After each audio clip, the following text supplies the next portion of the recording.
Assemblymember Wood, you are recognized. Thank you, Madam Speaker and members. SB 1408 will improve the life expectancies of people with HIV who need organ transplants by removing California's felony prohibition on donating organs while HIV positive. It's estimated that 22 people die every day waiting for organs. Among those hoping to receive life-saving organs are a growing number of people who are HIV positive. New effective treatments are giving a normal life expectancy to HIV persons. With that, to other typical chronic conditions such as kidney or liver failure have emerged as challenges for those for which organ transplants are often required. In 2013, the Federal HIV Organ Policy Equity HOPE Act was signed into law by President Obama. The HOPE Act authorized transplants from HIV-positive persons to HIV-positive persons.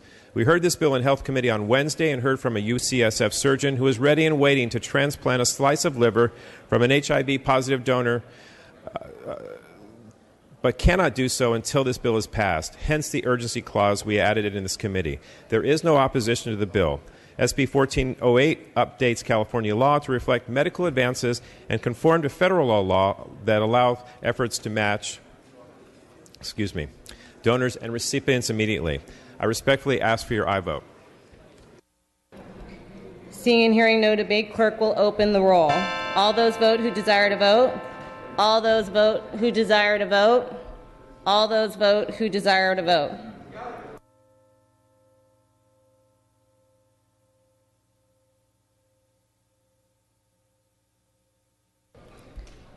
Clerk will close the roll and tally the votes. Aye 67, no 0 measure on the urgency, and aye 67, no 0 on the measure. The measure passes. Immediate transmittal to the Senate.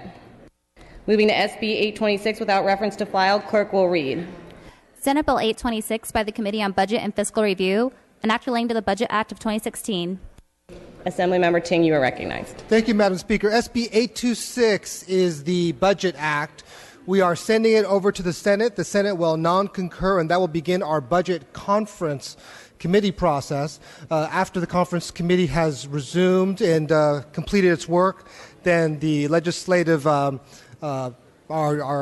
Judicial Council will actually put the actual budget piece into the budget, and it will become the Budget Act of 2016.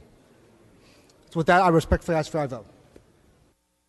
Mr. O'Bernalty, you're recognized. Thank you, Madam Chair. Colleagues, I rise in opposition to SB 826. I realize the purpose of the bill is to go over to the Senate to get rejected, which will then trigger the Budget Committee process. However, this is an empty bill.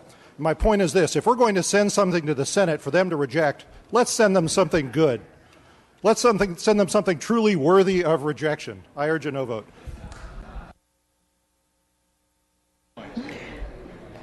Seeing no further debate, Mr. Ting, you may close.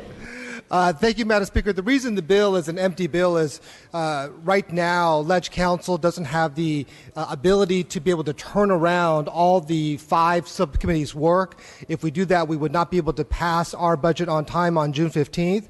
So in order to get our conference committee process started, we are sending them this one-line bill. Respectfully ask for your aye vote. Clerk will open the roll. All those vote who desire to vote. All those vote who desire to vote. All those vote who desire to vote.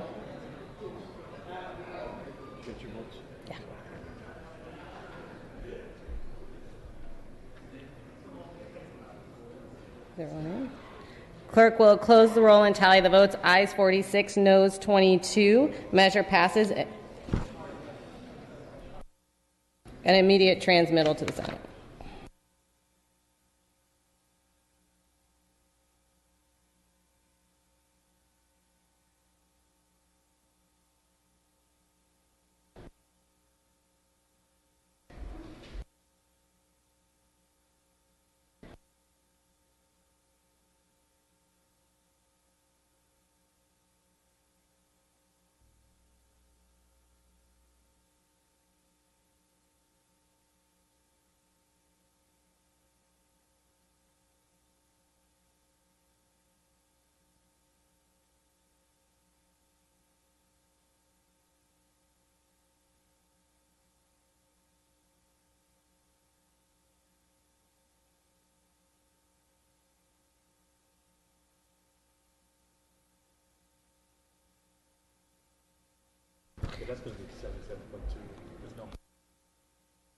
Returning to amendments, file item 20, AB 2707, McCarty. Clerk will read with amendments.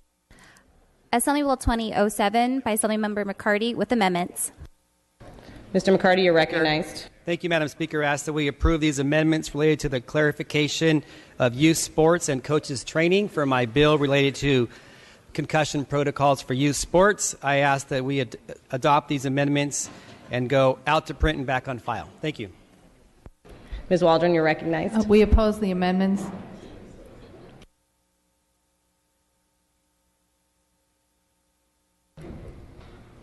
Clerk will open the roll.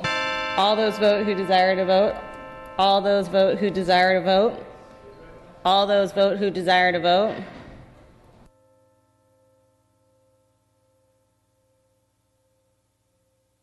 Clerk will close the roll and tally the votes. Ayes 45, noes 19. The amendments are adopted and the bill will be sent out to print and placed back on the file.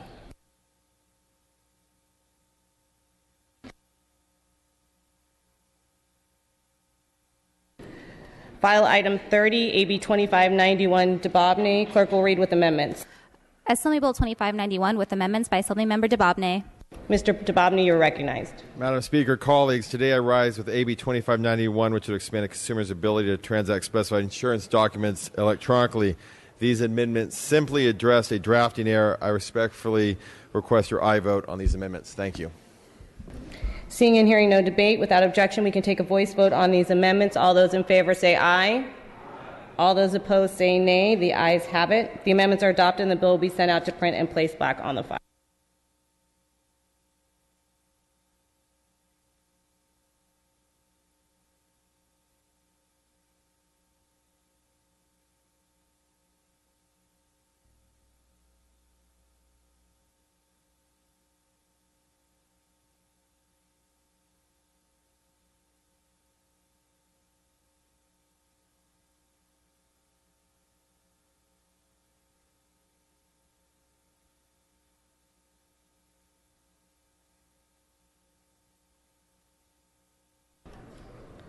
File item 9, AGR 29 Chavez. The clerk will read.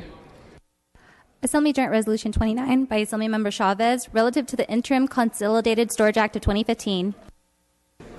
Mr. Chavez, you're recognized.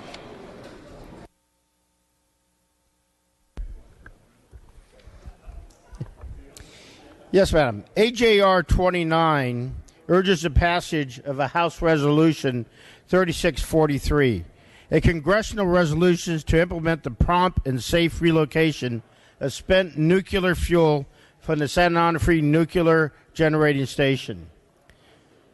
The San Onofre nuclear site is on the coast and vulnerable to natural disasters like earthquakes or other coastal natural disasters. We need to send a clear message to Congress that we need to keep California safe by promptly removing and safely relocating the spent nuclear fuel from the site as soon as possible to protect our residents while permanent site is being built. Members, I ask for your aye vote. Mr. Quirk, you're recognized. I rise in support of AJR 29 and my colleague from Oceanside. Members, the worst thing we can possibly do with nuclear waste is what we're doing now. We are storing it in places that are vulnerable not only to natural disasters but to terrorists.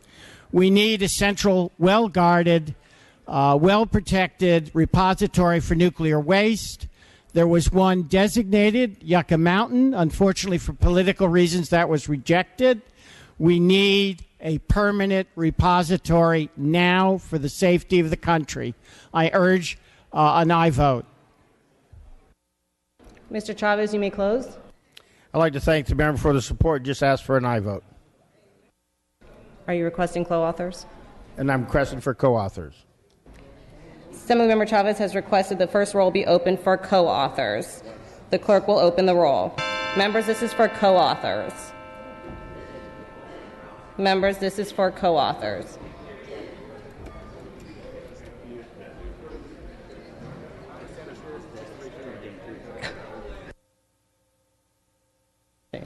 Members, this is for co-authors. There are 62 co-authors added. This requires a roll call vote. The clerk will open the roll. All those vote who desire to vote. All those vote who desire to vote. All those vote who desire to vote. The clerk will close the roll and tally the votes. Ayes 63, noes 0. The resolution is adopted.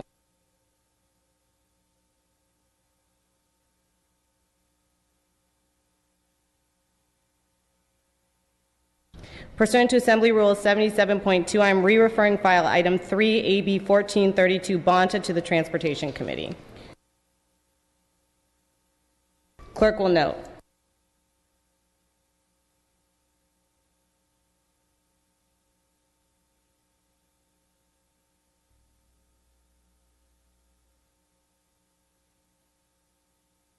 Returning to the file item 23, AB 2082, Campos, the clerk will read. Assembly Bill 2082 by Assemblymember Campos, enact relating to alcoholic beverages. Ms. Campos, you are recognized. Madam Speaker and members, I present to you AB 2082, a bill that would provide the Department of Alcohol Beverage Control with the authority to immediately suspend a business alcohol license if the business is proven to be involved in crimes that endanger the health and safety of our residents. In San Jose, Los Angeles, and other large cities across the state, we have seen increased cases of bars that double as strip clubs and attract crimes like human trafficking and gang violence. The illegal operations in these bars and other businesses involved in serious crime go unpunished for weeks and even months, while the police department and local ABC officials build a case against them. Even at urgent situations like homicides or prostitution being discovered in these businesses, the locals have their hands tied and must let the businesses continue operations. Many times the establishments are run by the same groups of business partners who merely transfer the alcohol license among each other when the business is finally being shut down. Like many of you, I come from local government and was witness to the inactions of our local law enforcement caused by bureaucracy of ABC and other agencies. When murders, human trafficking, or drug trafficking happens in our communities' businesses, we cannot sit idly by waiting for the process that could take 2 to 3 months. We must act now. Members, AB 2082 must be done today to allow for us to be able to close down these businesses. I respectfully ask for your aye vote. Mr. Wagner, you are recognized. Thank you, Madam Speaker. Reluctantly, I have to rise in opposition, and it is reluctant because the author has identified a problem and has proposed a solution. The problem I have with that solution is that what ends up happening here is the very potential of abuse of due process that sadly we've seen government engage in too often. We do have these regulatory agencies. We grant to them great power. With that should come responsibility to exercise that power reasonably and to not infringe on the due process rights of our citizens and our constituents merely because some urgency is required. For example, we've seen the issue of civil asset forfeiture come up. We've got a bill that was taken off suspense just the other day to address the abuses there. And here we're opening the door, unfortunately, for more abuses. The fact of the matter is current law allows the director of the Department of Alcoholic Beverage to hold a hearing if there's an urgency within 60 days. They need to have a hearing on these complaints if, in fact, the urgency that is recognized in this bill is in fact found to exist. So there's already a process that gives the holder of the license the opportunity to have a hearing and to have evidence and, in fact, to preserve or protect his or her due process rights. Absent this bill, someone gets shut down when the problem may not, in fact, be with that particular business.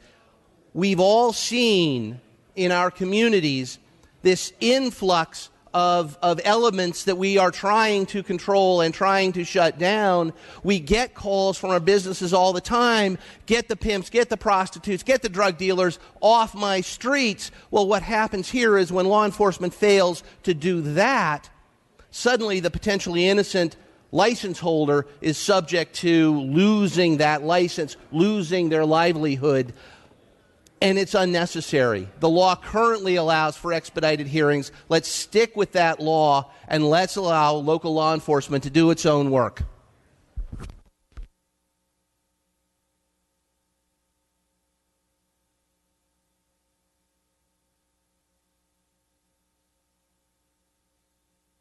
Seeing and hearing no further debate, Ms. Campos, would you like to close? Absolutely. Thank you. Members, what this bill will do is right now local law enforcement has been developing cases against these establishments, and they develop these cases for months. It's not like they decide overnight that they're going to bring this evidence forward. And what happens is they bring it to ABC, and the ability to be able to provide an urgency suspension of a license is not happening because of all the regulations within ABC. What this bill will do is once local law enforcement has a case against an establishment, they will be able to bring it to the state, to ABC, and then they will have the ability to be able to suspend that license. These cases have evidence. They're not just a witch hunt. They show for months that they have developed a case against these establishments. Members, I respectfully ask for your aye vote to make sure that we continue to make sure that these establishments that are not just in the core of a downtown, but that are in neighborhoods, so that they can actually suspend their license and make sure that this crime is stopped in our neighborhoods. Thank you. Clerk will open the roll. All those vote who desire to vote. All those vote who desire to vote. All those vote who desire to vote.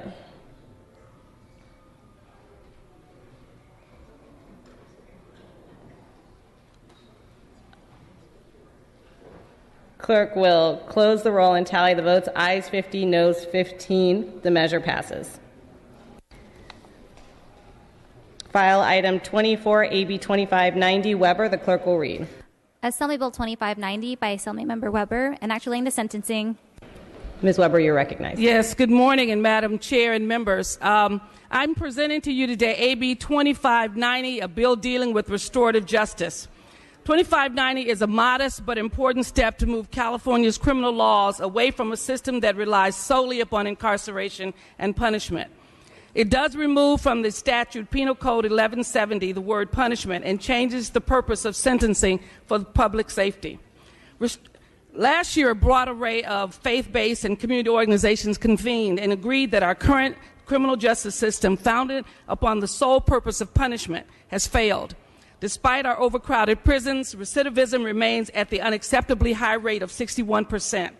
It is time to consider effective alternatives to incarceration, especially restorative justice solutions, as well as greater opportunities for rehabilitation for those already incarcerated. Restorative justice refers to an alternative to punitive justice. Instead of relying solely on punishment, restorative justice provides an opportunity for the offender to accept responsibility, acknowledge the harm, make arrangements to repair the damages as much as possible, and clarify future intentions. This is similar to mediation, but has a broader purpose to address the needs of the victim, as well as repair the damaged relationships. We have many examples in this state of where restorative justice has worked rather effectively, whether it's in Alameda County, whether it's in Orange County, or whether it's in Fresno. In each case, the studies have proven that through restorative justice policies, this basically gives an opportunity for lives to be rebuilt and to reduce recidivism. AB 2590 leaves a triad of determinate sentencing in place, and it opens the door, however, for judges to find rehabilitation and restorative sentencing solutions. It encourages but does not require the Department of Corrections and Rehabilitation to provide educational and rehabilitative programs for all inmates. On behalf of the people of California and those who are interested in restorative justice and improving our criminal justice systems, I respectfully ask for aye vote for AB 2590. Mr. Wagner, you are recognized. I have to rise in opposition. Restorative justice is a great concept. If I steal $100 from you, I should restore it and give it back to you. If I steal something else from you, I should restore it and give it back to you. Restorative justice is great. If I murder you, I can't restore anything. If I rape you, I can't restore anything. Those are people who need to be punished, not restored. There's nothing to give back when you've taken something that precious. The idea of restorative justice in that concept is empty. It is meaningless. That's where punishment comes in. And if we step back from the concept of punishment of people who deserve it, we're not doing our job for the people who send us here. Government's got actually very few legitimate purposes. And we try to do way too much. But one of those purposes is public safety. That's taking off the street the murderers and the rapists and punishing them. Let's not mince words. This is a bad, it's a politically correct idea. It sounds really good, but you are weakening your commitment to keep your communities safe by falling over this idea of restorative justice. There's nothing to restore when you've raped and murdered. Vote no. Mr. Cooley, you are recognized. Colleagues, we administer the greatest penal system, I think, certainly in our country, probably around the globe. And it is a punishment system. But we are trying to get people to turn a corner in their lives. That is ultimately what we try to do. I just want to share, I think the concept of restorative justice is to challenge people with the idea that there is hope to take their life in a different direction. I'm just moved to say, as a member, I've sat in the jail here in Sacramento County, sat in a room with inmates talking about their future. And these would be inmates that are working to have a different future when they come out. And I just want to, when I sat with those inmates, I told them the story that in downtown Sacramento, when Californians built the first office building, not the Capitol, the one across the street, they were looking for a message to posterity to carve in the granite of that building. And I explained to them what that message was, and I told them that these inmates working on taking their life in a different direction were the type of people memorialized in the granite of the building across the street. The phrase carved in the granite is "bring me men," which we know means people, to match my mountains.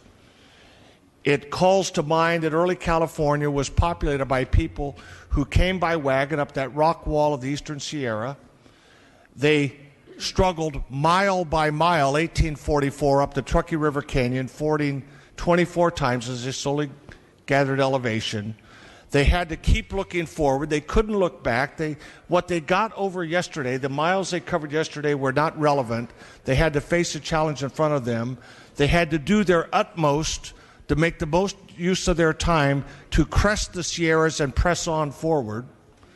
And I think this quality of challenging people to improve their lives, to forget what lies behind to the extent they can, to press on, I think this is a quality that our state needs. I think the idea inherent in this bill is to challenge people to put their life on a better track, to press on to a better future, and hold out the hope that they are the type of people that California needs and will value in the future. So I'm pleased to rise in support of this bill. I think it actually fits with the way we need to grow people in our state for a better future. Mr. Thurman, you are recognized. Thank you, Madam Speaker. Colleagues, I rise in support of AB 2590, and I urge your support. And with all due respect to comments made on this floor today, maybe not everybody believes that restorative justice is the way to go, but there are two things that are irrefutable facts. Our criminal justice system has not been able to do rehabilitation. And this is a bill that's moving us in the step of having a conversation about rehabilitation. The other irrefutable fact is that our system does nothing to prevent those who leave prison from reoffending. And this bill is moving us in a direction of saying that we can prevent recidivism, which ultimately minimizes the costs on the lives of those who are impacted by crime and the cost that the California taxpayers pay to incarcerate individuals for long periods of time. I urge your aye vote. Mr. Stone, you are recognized. Thank you, Madam Speaker and members.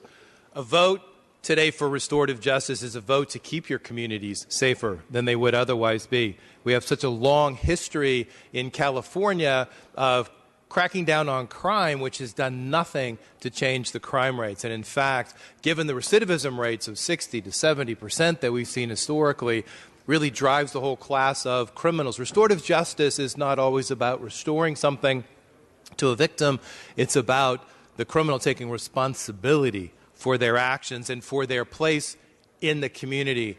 If you haven't seen a restorative justice program, I encourage you to go see one and see the impact in those communities, because it does drive down crime rates when individuals who had been lost and who have committed a crime finally get an opportunity through a restorative justice program to take responsibility for their place in the community. That is true progress. That is what the California penal system should be encouraging. I urge an aye vote on this bill. Mr. Patterson, you're recognized. Thank you very much, Madam Speaker. Members, I rise to ask that you seriously consider this bill and to vote no on it, because I think there's a fundamental misunderstanding about what opens the door to restorative justice. Many of you know that my wife Sharon has been involved in prison ministry and with prison fellowship for a long, long time. I do believe in restorative justice. I do believe people have an opportunity to start over.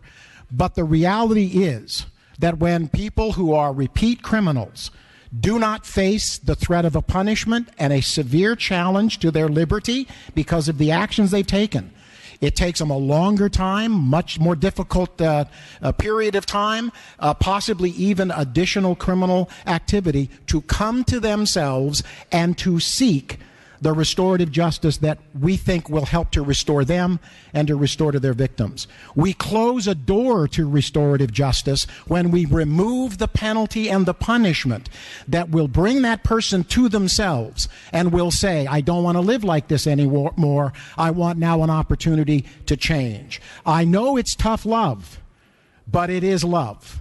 And so I would ask us to view through a very different lens restorative justice, the notion of punishment, and see that the punishment is an avenue toward the restoration. And I ask your no vote. Mr. Chu, you're recognized. Thank you, Madam Speaker and members. Speaking as a former Neighborhood Accountability Board NAB, part of the restorative justice system from the County of Santa Clara, I just wanted to say that the restorative justice system really works, and I will urge for your aye vote. Mr. Harper, you're recognized. Thank you very much, Madam Speaker.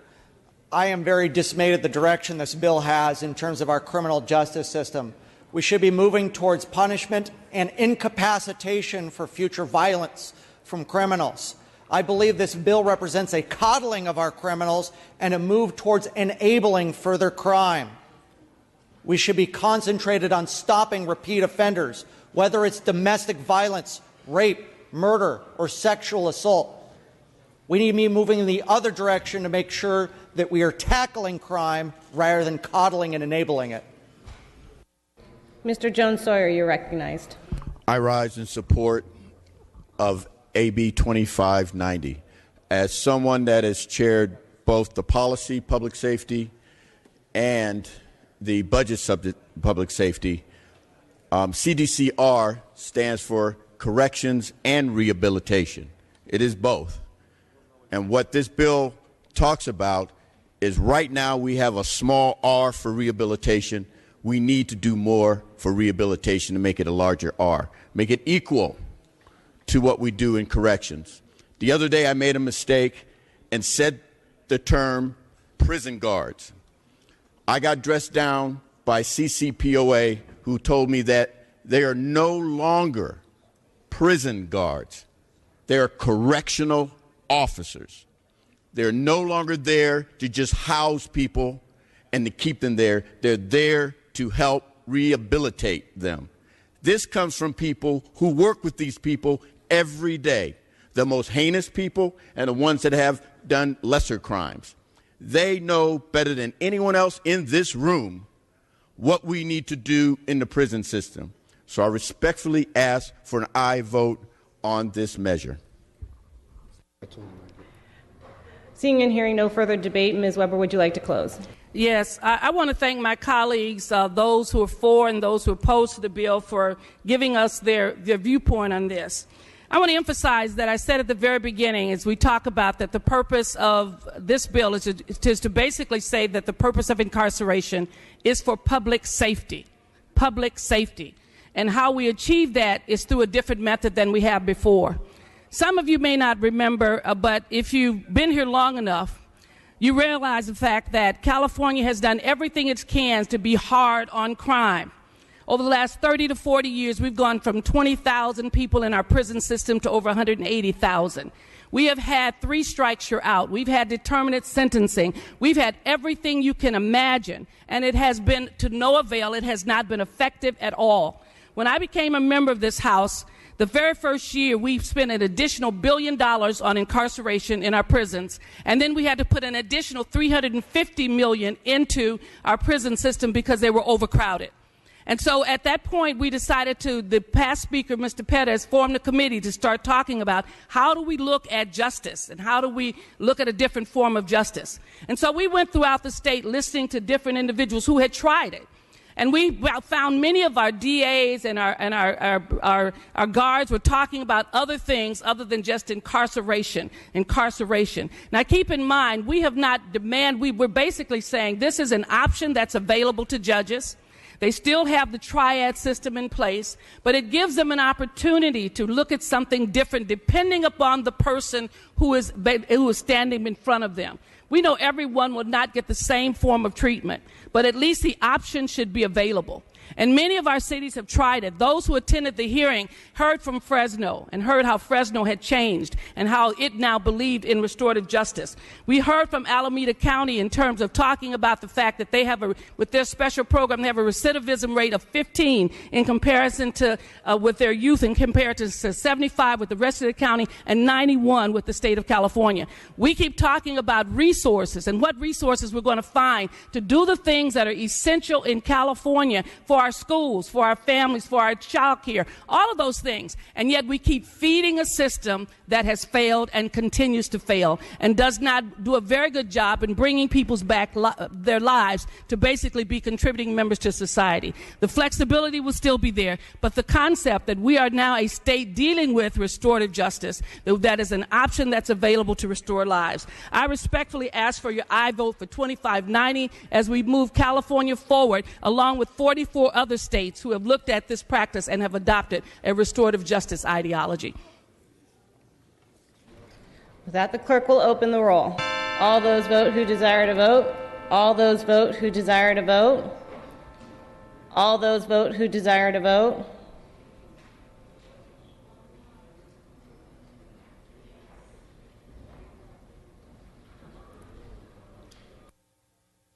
The clerk will close the roll and tally the votes. Ayes 43, noes 20. The measure passes. Pass and retain file item 25 and 26, file item 27, AB 2220, Cooper. The clerk will read. Assembly Bill 2220 by Assemblymember Cooper and others, enact relating to elections. Mr. Cooper, you are recognized. Thank you, Madam Speaker. AB 2220 allows a city with a population of over 100,000 to convert to a district-based elections by ordinance. Last year, this legislature passed and the governor signed a similar bill to allow cities under 100,000 to adopt a district-based elections by ordinance.